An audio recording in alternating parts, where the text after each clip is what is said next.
देखो अब हमें इस एजीपी के एन टर्म का सम चाहिए, है ना, हमें इस एजीपी के एन टर्म का सम चाहिए। देखो क्या होगा, जैसे अगर हमें एजीपी के एन टर्म का सम निकालना है, देखो इसका कोई फार्मूला नहीं होता है, इसका प्रोसेस होता है। हालांकि कुछ लोगों ने जबरदस्ती फार्मूले बना भी लिए हैं, लेकिन अगर इतने फार्मूले याद करोगे तो हमेशा प्रॉब्लम में पड़ जाओगे। बहुत ज़्यादा फार्मूले याद नहीं कर सकते, हमें इसको एक प्रोसेस के थ्रू समझना होगा। देखो हमने इस सम को एस मान लिया, क्या हो गया बोलो, 1 plus 3x plus 5x² 7x³ अब देखो सबसे पहला काम क्या करेंगे, इसका nth टर्म लिखेंगे। nth टर्म कैसे निकालेंगे, ap को अलग करो, 135 इसका next term a plus n minus 1 into D, तो 2n माइनस 1, gp को अलग करो, 1x² इसका नेक्स्ट टर्म a r की पावर n माइनस 1, तो x की पावर n माइनस 1, देखो क्या हो गया, ये हो गया 2n माइनस 1 x की पावर n माइनस 1, है ना। ये हमने क्या किया, AP और GP को nth टर्म को मल्टीप्लाई करके उनका हमने nth टर्म बना लिया, ठीक है। तो ये हमने AGP का nth टर्म बना लिया, ठीक है। अब देखो क्या करेंगे, इसका मेथड देखो क्या होता है कि जैसे जो हमारी GP है ना, GP क्या है बोलो, 1x² x³, इसका कॉमन रेशियो क्या है x, तो GP जो हमारी है इसका कॉमन रेशियो क्या है बोलो, x है। उस x को दोनों तरफ मल्टीप्लाई कर दो, इधर भी करो, तो x प्लस 3x², देखो x को हमने इसमें मल्टीप्लाई किया, ये आया, इसमें किया, ये आया, इसमें किया तो ये आया, है ना। अब देखो इससे पिछला टर्म क्या है, इसका पिछला टर्म क्या होगा, ये होगा 2n माइनस 3 x की पावर n माइनस 2, है ना। देखो इसमें से 2 माइनस करोगे तो ये आएगा, x की पावर कम करोगे तो ये आएगा, ठीक। अब देखो, है ना, हम सब टर्म में x का कर रहे हैं मल्टीप्लाई, x क्या है, जीपी का कॉमन रेशियो, और टर्म्स को आगे बढ़ा करके लिख रहे हैं। देखो जैसे ये हमने इसमें x का मल्टीप्लाई करेंगे तो 2n माइनस 3, तो क्या हो गया, x की पावर n माइनस 1, और इसमें x का मल्टीप्लाई करेंगे तो 2n माइनस 1 x की पावर n हो जाएगा, है ना। सब में हमने x का किया मल्टीप्लाई और टर्म्स को आगे बढ़ा करके लिखा। अब देखो क्या करेंगे, इसमें से इसको माइनस करेंगे, देखो जैसे ये माइनस, ये माइनस, ये माइनस, ये माइनस, ये माइनस, ये माइनस, है ना। देखो जैसे इसमें से इसको माइनस करो तो s माइनस sx बराबर, देखो ये हो गया 1, है ना। अच्छा यहाँ पर देखो हो गया 2x, यहाँ पर देखो हो गया 2x², यहाँ पर हो गया 2x³ एंड सो ऑन, ठीक है। देखो इसमें से इसको माइनस करो, है ना, इसमें से इसको माइनस करेंगे तो कैसे माइनस करेंगे बोलो, x की पावर n माइनस 1 कॉमन ले लेंगे, क्या बचेगा, 2n minus 1 minus 2n minus 3, तो x की पावर n माइनस 1, ये देखो बचेगा 2, तो देखो यहाँ पर ये बचेगा 2x की पावर n माइनस 1, और देखो ये टर्म अकेला है, ये हो गया माइनस 2n माइनस 1 x की पावर n, ठीक है।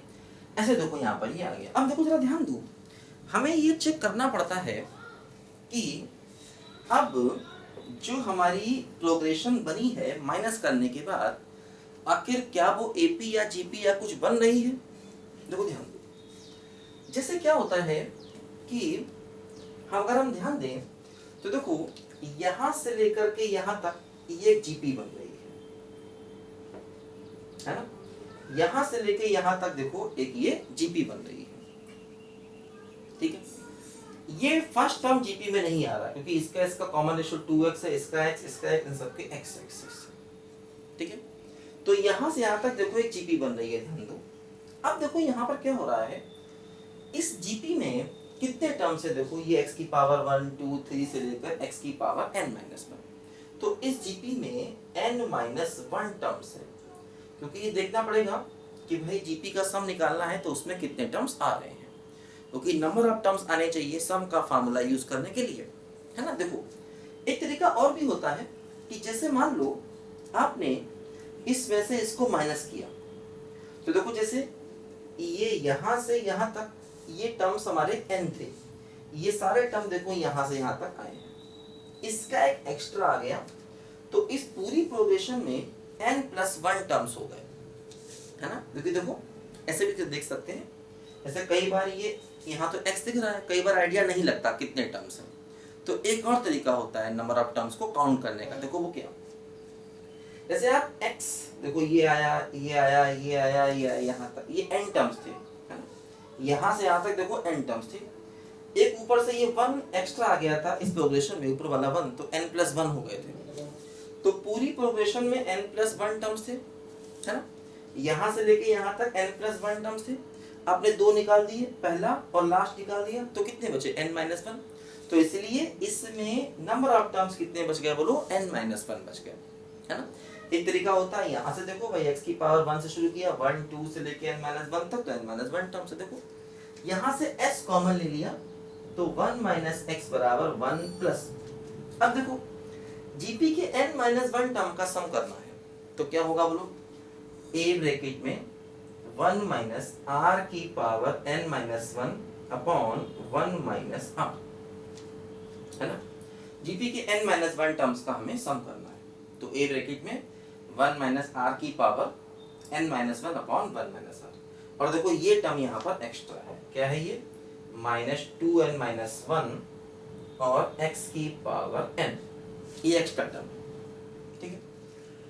अब देखो यहाँ से हमें s चाहिए, तो s क्या होगा, 1 - x से डिवाइड कर दें, तो 1 upon 1 - x plus 2x, 1 - x की पावर n-1 अपॉन 1 - x का whole square minus 2n-1 x की पावर n अपॉन 1 - x, है ना। तो हमने क्या किया, ये 1 - x से डिवाइड कर दिया सब में, तो हमें s मिल गया। s क्या है, n टर्म का सम, है ना। तो इस तरीके से हम AGP के n टर्म का सम निकाल सकते हैं, है ना। क्या करना है, GP के कॉमन रेशियो से मल्टीप्लाई करके टर्म को आगे बढ़ा के लिखना है, और उसके बाद माइनस करना है, फिर कुछ ना कुछ बनेगा। जैसे यहाँ पर GP बना, तो GP का सम निकाल लेना है। अब सम के लिए ये देखना पड़ता है आखिर कितने नंबर ऑफ टर्म्स इसमें हैं, तो इसमें n-1 टर्म्स थे, ये हमने देख लिया, तो यहाँ से हमें s की वैल्यू मिल जाएगी जो हमको चाहिए। तो काफी इजी है, ठीक है ना, आसानी से हम लोग समझ सकते हैं इसको। लिखो जल्दी बच्चों पहले इसको फटाफट।